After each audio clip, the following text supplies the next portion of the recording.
You're listening to the Geek Watch Podcast, Episode 45, Vampire the Masquerade, 5th Edition Review.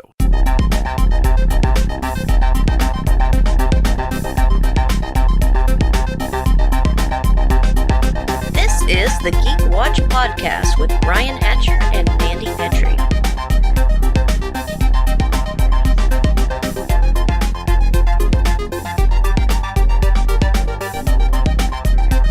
Greetings, Geek Watchers, and welcome to episode 45 of the Geek Watch Podcast. I'm Brian Hatcher, and with me, as always, Geek Watch's own resident geek goddess, Mandy Petrie. Hello. So we got a few little things to talk about. We will discuss Doctor Who and The Walking Dead, but before we get to that, a few things that we wanted to mention that popped up this week. Now, what a lot of people were talking about was John Cena, the wrestler, and his Instagram, where he put up a picture of Captain America's shield, and suddenly everybody started talking about it, because, wait a minute, is he going to be the next Captain America? Is he going to be in the Captain America movie? What's he doing with Marvel?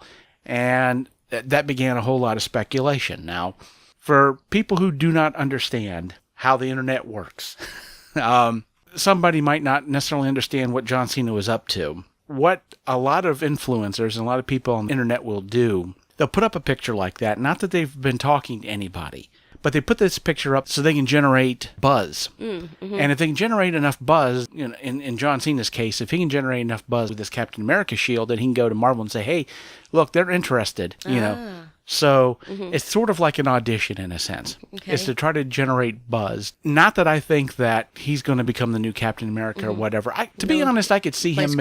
Chris Evans? Yeah. I could see him maybe as U.S. Agent, which is a character that when Steve Rogers quit being Captain America in the comics, they replaced him with this guy. I know a lot of people saw that and they were like, oh my God, what's that mean? Well, as of right now, it doesn't mean anything. Yeah, I mean, midterm elections were this week.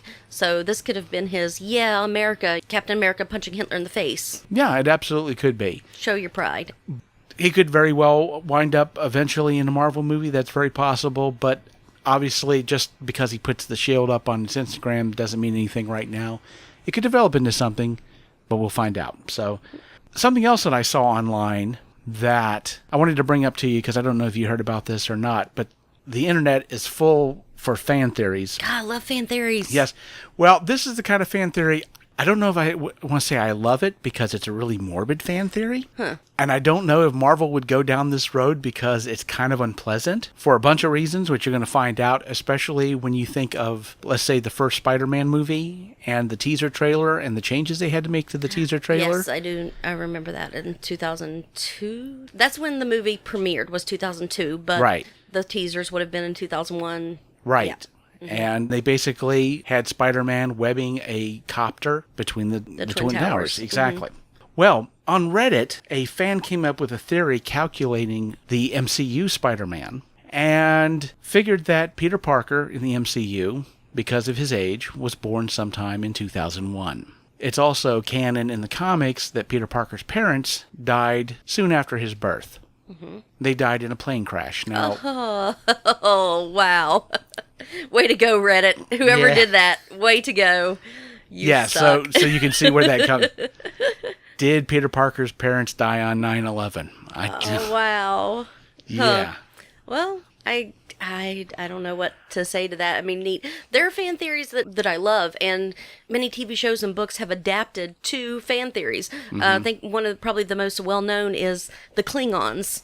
You know, why did the Klingons look more Terran in Star Trek, the original series, than they do in any other Star Trek movie or universe? And the fan theory was that they had somehow surgically changed themselves to make themselves look more like other aliens. Right. And then they quit adapting that way and went back to having the ridges.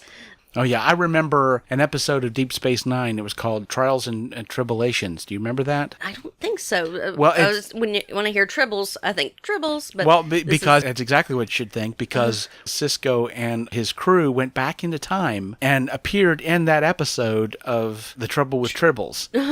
And so a lot of the scenes were basically them being superimposed into scenes of The Trouble with Tribbles. And there's a scene where Cisco asks Worf, why do the Klingons look like that? And he goes, we never talk about this.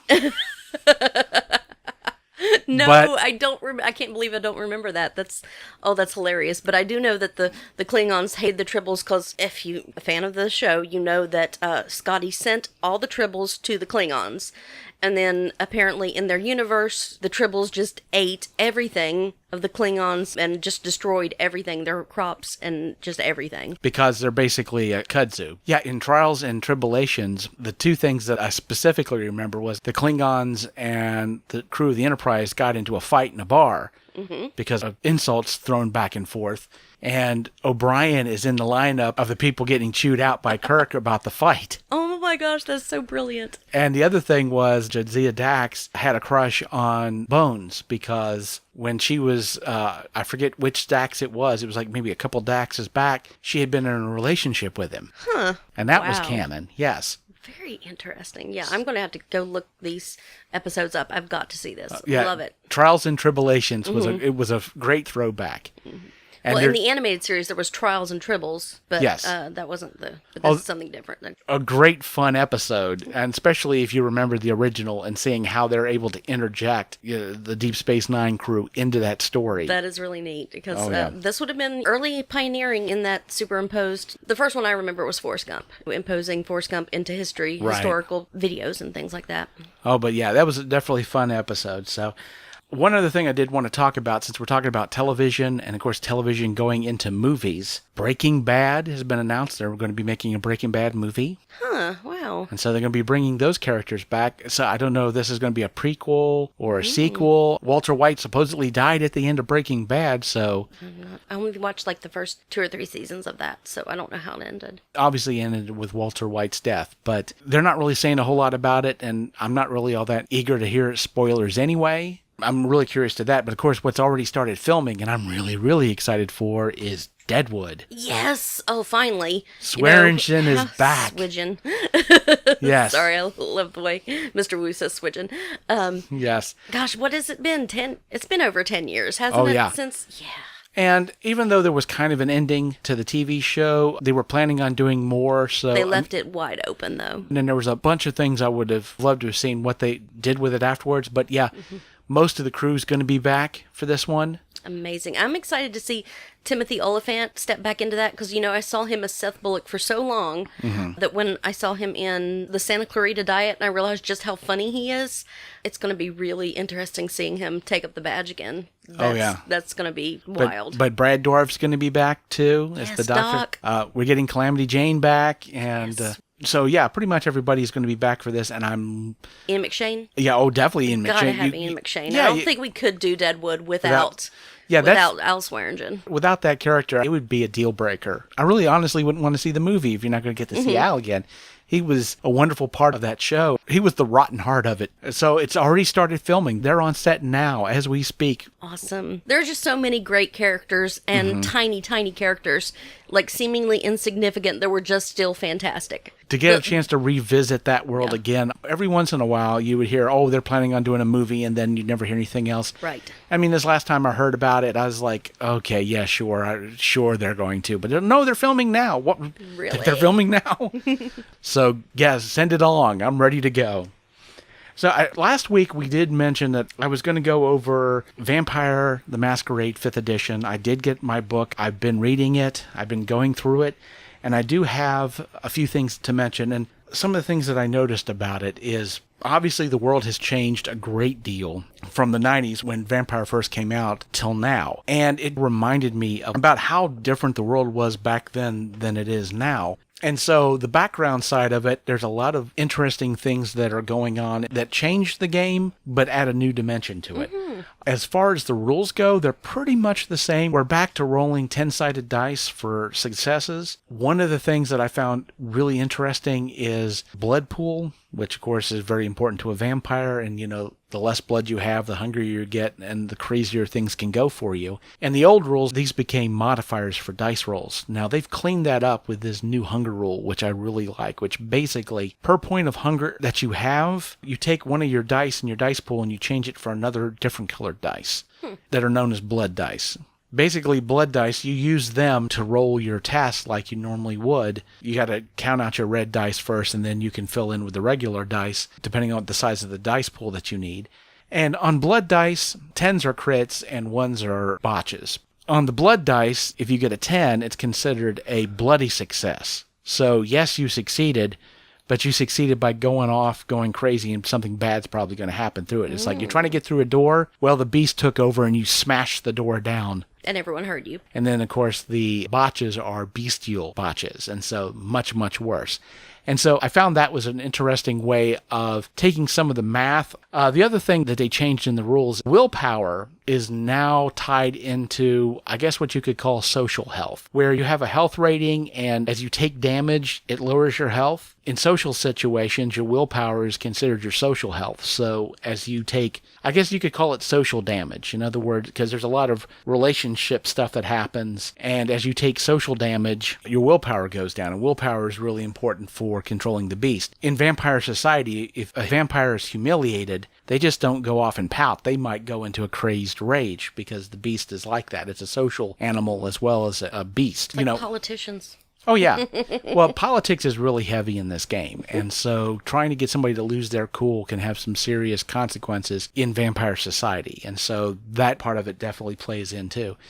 But in some ways, they've cleaned up the rules. In some ways, they've made things a little bit more complicated. Back in the old rules, blood was blood and that was it. But now different blood has different, what they call resonances, for want for a better word, different tastes. Okay, like type bloods or like if you feed from a pregnant woman, or whether you feed from someone with type A blood or type well, let me O ask blood. you, are you familiar with alchemy and the humors? No. Wait, yes. Bile, mucus, or phlegm. Sorry. Black bile, yellow bile, phlegm, and blood. Right. Yes. And so basically what they say is that blood, depending on the personality and the emotions of the person, have different resonances very similar to humors. And that these different bloods can affect a vampire in different ways. And animal blood is different than human blood. So you can use these bloods to power different disciplines. It complicates things a little bit, but because of some of the things that they've introduced into the system, such as blood alchemy, I can understand why you have that in there, but it does kind of complicate things a little bit. I think it's something that you can get over and be able to play through it. It's not too horribly bad. It is a little more complicated blood-wise than the old rules.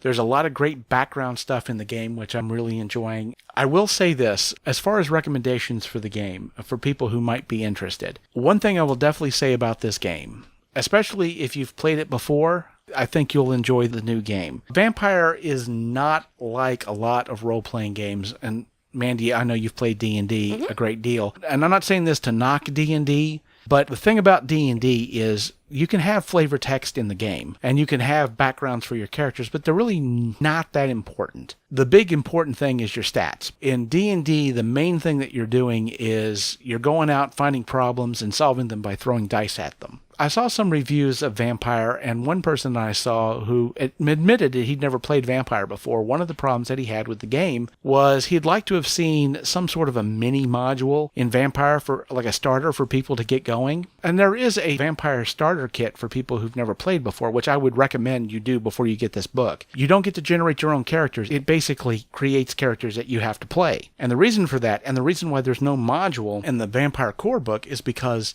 you can't make modules for Vampire. There are no such thing as Vampire modules. Unlike a lot of games, including Dungeons & Dragons, the flavor text for Vampire is the most important part of the character. You can't create modules for Vampire because you don't know what characters are playing. What the characters put on the character sheets determines what type of game you play. Because of that, what your characters have on the character sheets really plays a big role in the type of adventures that you play. Because of that, I usually say if you've never really played role-playing games before, Vampire is probably not the game you want to start out with. Let me put it to you this way, because I know you've played Fiasco. We've played Fiasco before. And you also know that Fiasco is a great game to play with creative people, like actors and writers and improv and people who are creative. It's great to play Fiasco with. People who are not so creative, not the best. It's people who are very creative, can think on their feet. That's going to come more involved in their gameplay than rolling dice. Dice rolling takes a small part of the game because whenever you're dealing with conflict, you have to have some way to resolve that conflict, especially physical conflict. But a lot of the stuff comes into play as far as the creative side of things when you're playing your characters. And they really double down in this new game. You have what they call touchstones, where the vampires, what is that person that's still in the human world that you are involved with that have some effect on you? And because of the way this game is set up, and because there's so much dealing with the players, I would absolutely say that if you've never run a game before, this is definitely not the thing you want to start out with. So is that, they call it a game master or a they're dungeon actually master? referred to as a storyteller. Storyteller. And to be a storyteller, you need to have major improv skills, you need to be a really good writer, and you have to be really, really, really flexible. Because to run this kind of a game takes an awful lot of work, much more work than a GM or a DM. Because, of course, first of all, there's no modules. You have to really create everything based off the characters you've got sitting at the table. And you're creating relationship maps between characters, between their touchstones, between storyteller player characters. And so you have to know all those relationships. Because this is a game of political and personal horror, those things become paramount. And so if you're not used to running that kind of a game, or you're not someone who wants to put in hours of work to get a game together, this is probably not going to be for you. Something else I'll definitely say about the game is after going through the book, now there are other books that are coming out, background books for the Camarilla and the Anarchs. I'm going to have to say right now, as far as this book's concerned, if you've played Vampire before, if you played first edition or second edition, I think that this book is going to be enough to allow you to run a game because you'll know some of the background. I think if you've never played Vampire before, this book is not going to be enough. Because it makes references to different things in the vampire world, especially the Camarilla, with Archons and Justicars and Seneschals and all of that, that if you've read the original material, you know what those things are, but they don't really explain them in this book. And you don't really know a lot of the background of the Camarilla, which, because of the type of game this is something you really need to know. And so if you know this stuff from previous editions of Vampire, I think you're fine. But is there a Cliff Notes version or maybe a video? I don't believe so, because this is a very long and involved bit of knowledge. The Camarilla book's supposed to be out soon. And I think with this book, the Camarilla book, and the Anarch book, you'll have the background that you need. Or, if, like I said, if you played Vampire before, you can fill in the blanks, but they don't explain everything in the world. That was one thing as I was reading it, I was wondering. I was like, I could run out of this book, but of course I've got a decade's worth of experience playing Vampire, and I'm sitting here trying to figure out if I didn't know any of that stuff, would this book work? And I don't think it particularly does. But I think that once the Camarilla book comes out and the Anarch book comes out, you'll have all the background. But as of right now, I would suggest people who are new to it, pick up the starter kit. Yes, you're not going to be able to create your own character. You're going to have to choose a character, but I think that'll be a good introduction. The last thing I would suggest is, because I bought the hardcover of the book, I was able to get the PDF, which I have on my iPad. Oh, neat. If you've got the money to buy the book, I guess that's okay. If you really want to have the book, but you really don't need it, if you can... And to be honest, obviously the PDF is going to be cheaper. I'm getting more use out of the PDF than I am getting out of the book. One of the main reasons for that, besides the fact that reading it on a touchscreen is a lot easier to navigate, because the artwork, I mean, it's a beautiful book and there's a lot of artwork, but in some cases it makes it a little hard to navigate through the book, and it's a lot easier to do that in digital form. Right. But the other part of it is there is errata in the book. There are mistakes in the book on charts and different things like that. And so you have to go in and correct them. You can get a list of the errata if you've got the hardcover. And there's only really, fortunately, one correction that's on a black page with white print, which makes correcting it there almost impossible. Fortunately, I had a silver pen. The rest of the errata, fortunately, appeared on white pages, so I could cross it out and make the changes. In the PDF version, the errata has already been corrected, so you don't have to bother with that in the PDF. The PDF is much cheaper, so if you're going to buy the book, if you don't care about having the hardcover, just get the PDF, and you'll have everything that you need. So all the correction. I have to say that I'm intrigued by the game. I'm eager to see when the Camarilla book comes out and the Anarch book. They've already hinted some changes have happened in both of those societies. One thing I really love about this game, and they've really doubled down on it in the new editions, is all the background stuff, all the secrets, all the treachery. It's a fun game to play if you're not worried about dipping too deeply into some very dark materials, especially dark materials that involve you as a person. If you've played role-playing games before, this will be definitely something worth picking up and checking out. And so let's go ahead and finish up with the Sunday night shows. Ah, yes. What the Who, What the Dead. So on Doctor Who, we had the Tsanga Conundrum. Yes. Which I don't know how good a title that is, because if I didn't write it down, I wouldn't remember it. Or be able to say it correctly and pronunciate. Yeah, the Tsanga Conundrum. So I guess the biggest thing about this episode is, oh my gosh, Brian, there's a female doctor and a pregnant man. Oh my gosh, everyone flipped out over this, Brian. I don't understand. Okay, Junior, Arnold Schwarzenegger playing a pregnant man. And even in Doctor Who, the face of Bo was pregnant in the first season of the new series. Right. Star Trek The Next Generation did this. Farscape. This is not new. Pregnant men, this is ancient sci-fi here. It's not new. No. So trying to say that this is propaganda is here. It's definitely somebody looking to start a fight. Right, yeah, they're just looking for something bad. And I'll say, especially after seeing Rosa, this wasn't like, this is never going to be my favorite episode ever. The little monster was adorable. Little eating monster. The Pating. The Pating. The little naked eating monster. He was adorable and so cute. Yeah. A space gremlin, basically. Space gremlin. Good one, yeah. Yeah. It's on the side of the plane. You know, it was a good episode. There aren't really very few bad episodes. I wouldn't call it bad. It wouldn't be my favorite, but it was all right. Well, there are two things about, I'm not even necessarily going to call them bad things, and I don't even think they're nitpicks per se. But a couple things about the episode is like, first of all, can the doctor not keep a hold of her TARDIS? No. She keeps losing it. Keeps losing it. And she didn't get it back at the end of the episode, so... She's been at least 2 episodes now without it. Yeah. The TARDIS has become the damsel in distress. I wonder if, like, the next episode, they're just going to have gotten the TARDIS back. Once they got to the planet or whatever, they got a ride back and the TARDIS was still there. Yeah, we don't need to see... Yeah, I don't... Yeah, but... The thing about it, too, is, of course, you had the doctor desperate to get the TARDIS back because it was on a junk planet. She was worried it was going to get stolen. One of the things about the doctor, you are starting to see some of the darkness that the doctor has kind of seep back in, because there was that point where, you know, she wanted to get this ship turned around and hidden back to where it came from. And it's like, she had to be reminded, hey, this is a medical ship. There are people who are, they're in need here. And she's like, oh yeah, they are. What the heck's wrong with me? And I'm a doctor. The other thing about the episode, and again, I can't even call this a nitpick, but after they were brought up on the ship, they were scanned and they were treated. As we know about Graham, he's recovering from cancer. He's in remission. This may have just been flavor text. They might not ever revisit this again. However, if they had in their minds the idea of this character eventually having to deal with his cancer coming back, well, they just put this character in a situation where that's going to make it very difficult to do that, because he was on a medical ship in the 69th century. How did they not catch that his potential cancer? Yeah, exactly. Now, like I said, if they're not planning on revisiting again, that's fine. If they do, it's probably just going to be a problem for me. And if it is, I'll just sit there and let it be a problem for me and just keep my mouth shut. I promise you, and I'm going to promise this to you right now, Mandy, and I'm going to promise this to the Geek Watchers listening. If his cancer does come back in any way, shape, or form, I'm not going to say anything about it. I'm just going to let it roll off my back. I'll never mention it on this podcast again. You'll have to go back to episode 45 to hear me complain about it. We're just going to let it go. Yes. Let it go.